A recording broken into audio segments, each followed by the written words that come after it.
Let's talk about the 7 myths of TCE vapor intrusion. I've been working now for many years on TCE vapor intrusion cases, and I've identified 7 specific areas where people who are threatened with TCE vapor intrusion into their homes are told things, sometimes by the polluter, sometimes by government. Very oftentimes these things are false. I want you to have the right information. So let's get into it. Let's have a little background first. TCE, if you're watching this video, you probably know TCE is short for a chemical known as trichloroethylene. Now what is TCE? Where did it come from? Why is it in the environment? TCE is not natural, it's man-made. It is used in plants, in industry, to clean grease and grime off of parts. It does not belong in the human body. If you see what it does inside a plant, you'll see why it should have nothing to do with the human body. It's very strong and it's very dangerous. Now, it winds up in our environment typically because years ago that same plant or factory that was using it would throw the spent TCE, the TCE they didn't need anymore, they would throw it out onto the ground. And sometimes they did it because they thought that the ground would just absorb it and it would go away, evaporate. But that's not what happened. What happened is the TCE that got dumped out the back door onto the ground winds up bleeding down through the ground, and then it hits the groundwater. And the groundwater has a direction of flow. It flows, and sometimes it flows underneath homes. And sometimes, and this is where a real problem comes in, it flows underneath homes that get their water from wells that are drilled right down into the contaminated aquifer. Sometimes that is how TCE contamination in water coming into a home is explained. But there's another way too that TCE in groundwater becomes a problem and can get into a home, and that's what vapor intrusion is all about. One of the properties of TCE is that it turns into a gas. That's why we call it vapor. It vaporizes.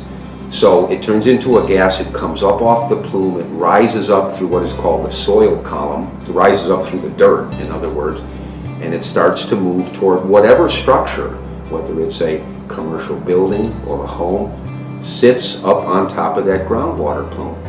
And if the concentrations of TCE in the groundwater are robust enough, and there's only a short distance between the contaminated groundwater and that basement floor, TCE vapor can get up into the home. Okay, so that's a little bit of background. With that, let's talk about the 7 myths, as I call them, of TCE vapor intrusion. And it's important that you understand these if you've got TCE vapor in your home, or if you're concerned about that, or if someone is telling you you might have this problem. All right, what's myth number 1? Myth number 1 is that there is a quote-unquote safe level of TCE vapor. That is false. There is no safe level. Literally, our federal government says the safe level of TCE is 0. Now, with TCE vapor, we're talking about TCE in the breathing space, potentially, of your home. You shouldn't be breathing any level of TCE. Don't let anyone tell you that there is a level of TCE that you should accept in the breathing space of your home, or for that matter, in the water coming into your home. There is no safe level. Okay, second myth. One test of the air inside your home is enough to tell you if you have a TCE vapor problem. Now, I'll say there is one time when this is true. If that first test of the air inside your home, let's say in the air of in your basement that people are breathing, if TCE is found there, then that one test is enough. It tells you you have a problem. You have to behave as though the air in your home is contaminated, and you need to protect yourself against it. Right? The myth I'm talking about is, what if that first test says there is no TCE? It's what's called a non-detect, 0 level of TCE. Does that mean you're safe? It does not mean you're safe. Because let's remember why we're testing for vapor in your basement in the first place. It's because the groundwater underneath your home, in all likelihood, is contaminated with TCE. And as long as that is true, there is a reason to be concerned that the vapor is going to come up and get inside your home. TCE vapor is, obviously, as the name implies, it's a gas. It moves in puffs. and wisps. Literally, it can be here today, it can be gone tomorrow. You could test a basement and find the TCE today, and tomorrow you wouldn't find it at all, or vice versa. To really know whether you've got a TCE vapor problem in a home, you really should test that home at regular intervals, at least quarterly over the course of a year. If you find it just once, you've got a TCE vapor intrusion problem, and you need to protect the home, and especially the residents of that home, against it. One test is not enough. Thirdly, sometimes what will happen is when people in a neighborhood are told that there's a risk of vapor intrusion into the homes, or there's a problem that might lead to vapor intrusion, they are sometimes told by the polluter or by government that scientists only recently discovered the risk of vapor intrusion. They only recently realized that this kind of thing could happen. That's false too. Scientists have known for many, many decades about the basic properties of TCE and other chemicals in the TCE family, and that is that they do turn into a gas. And then they go, wherever nature takes them. That's been known for a long time.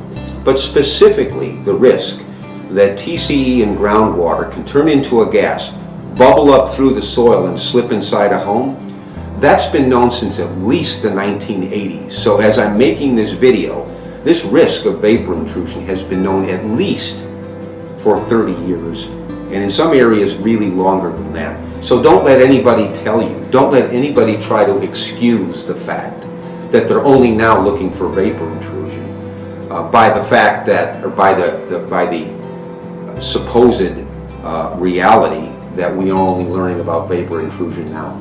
That would be false. It's been known for a long time. All right, myth number 4.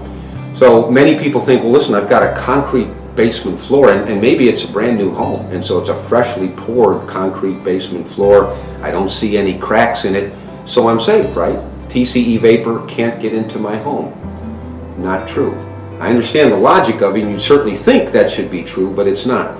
Because TCE is a gas, it can move through the tiniest cracks in that basement floor, literally through cracks that you and I can't even see with the naked eye.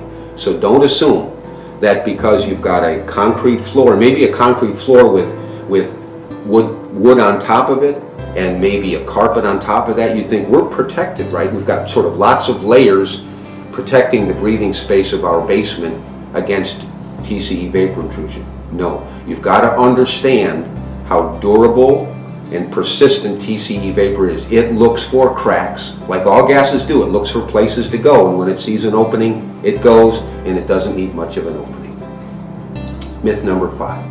TCE vapor can only be found on the basement level of your home.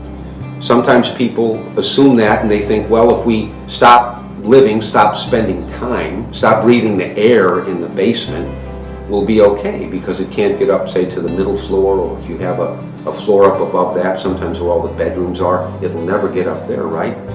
Not true. Because if TCE can get into a home, onto that basement level, there's lots of ways that it can migrate upwards into the second floor, the third floor.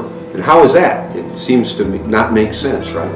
Well, if you think about how the HVAC systems, the air circulation and distribution systems inside a home work, oftentimes all levels of the homes are connected by ductwork and piping, and literally the job of that ductwork is to take air, to transport air all over the house and to circulate it, right? You've also got spaces inside the walls, or right behind the drywall in your home, where the studs are, but you can't see them. All you see is the drywall, maybe painted, but right behind that are large gaps of space. And these are areas where any kind of gas, any kind of air can move up to wherever it's allowed to go. And oftentimes that's all the way up to the second and third floors of the home. So literally in some of my cases, when someone has tested for TCE vapor intrusion in the second and third floor of a home, to their surprise, they've found it. But it really shouldn't be a surprise. It's just gas behaving as gas behaves. It can go anywhere it's allowed to go. So it can't get beyond the basement level. All right, myth number 6, that a vapor mitigation system is enough to protect your family and the breathing space of your home. if you have a potential vapor problem. First of all, let's talk about what a vapor mitigation system is. It's not really fancy. What a vapor mitigation system does is basically it works right underneath your home. It intercepts, at least this is the theory of it, it intercepts the TCE as it's coming up through the soil from the groundwater, and then before it ever gets to your home, it's sucked away from underneath your home and it's piped out the sides of your home. It basically redistributes the TCE away from your home up into the air where it then safely evaporates. Important for you to understand what the vapor mitigation system does not do.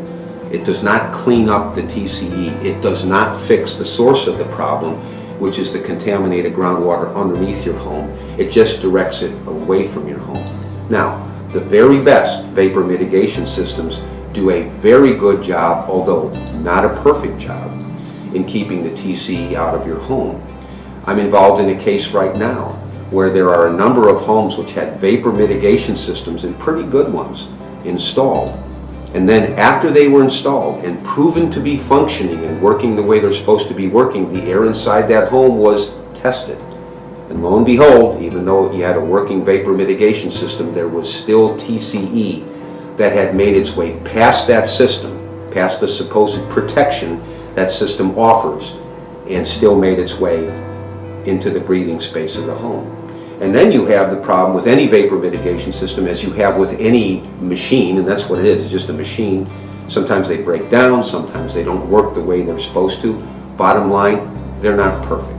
They do a good job, but they're not intended to be a solution over the long haul. And here's maybe the major problem with vapor mitigation system. People assume, I've got a mitigation system, I'm okay. You're not okay. You're not out of harm's way until the groundwater underneath your home, which is contaminated with TCE, is cleaned up. That's the source of the problem. And until that's cleaned up, all the vapor mitigation system is, you can think of it as a short-term Band-Aid. It does not cure the problem. Yeah? Okay, number 7. The myth here that you'll be told is you don't need a lawyer. You can count on government, or you can count on the polluter who caused this risk to your family to fix it. Don't complicate things by hiring a lawyer, you might be told. Well, I hope you're smarter than to fall for that one, but let's get into a little bit. Whoever is telling you that, whether it's government or the polluter, ask them if they have a lawyer. In fact, you don't even have to bother, because you already know the answer. They do. The polluter has probably had one for years protecting their interests. And the polluter's lawyer and the government's lawyer were probably part of the team of people that decided that you didn't need to be told about this problem years ago, when likely you should have been told. So that's how their lawyers are functioning for them. You need a lawyer to protect you. If you think about all the things I've just talked about, all of the myths here, a lawyer protecting your interests enters into it in every way. You need information. You need to know how to be protected. You need someone who can go to bat for you and make sure you get the information and the protection you need. If you deserve compensation, and you probably do, if your neighborhood, if your property, if your home has been contaminated, it's going to damage the value of your home, you deserve something for that. That wasn't your fault. If you try to sell your home and you tell a potential buyer, well, yes, I'd like a certain price for my home, but I need to tell you, we have a vapor contamination problem here. Well, you don't think they're going to want to pay you your asking price, do you? There's damage to the value of your home. A lawyer can help you in all of these areas. There is no way, given the scientific and legal complexity of these kinds of problems, that you should ever go it alone against a polluter that has its lawyers, against government that has its lawyers. You need somebody working for you. One last point about government.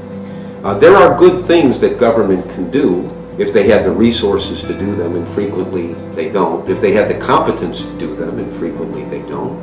But there are limits where even competent government with lots of resources, there are limits to what they can do. For example, they can never, it's not within their power to get you compensation for, say, lost property value. Government can't give you that, even if it thinks you deserve it, even if it would like you to have it. You have to get that through a lawyer and the private court system if necessary. The You have to go to court and file a lawsuit to get that. Government can't get that for you.